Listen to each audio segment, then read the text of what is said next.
সবার সমান সমান আছে অধিকার।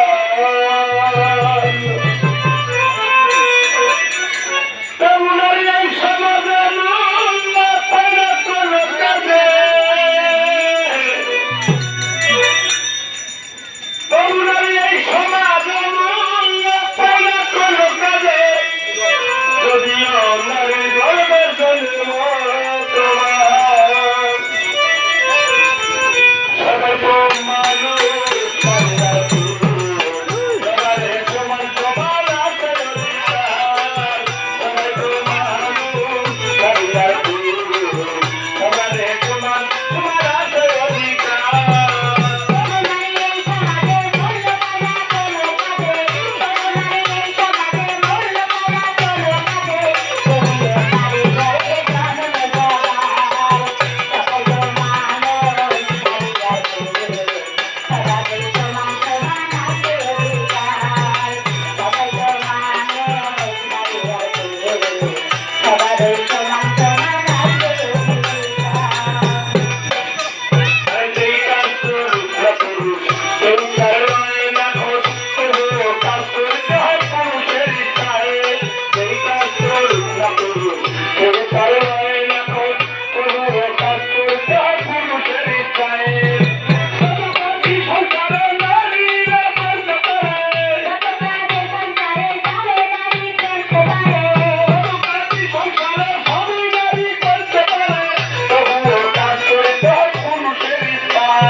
দরকার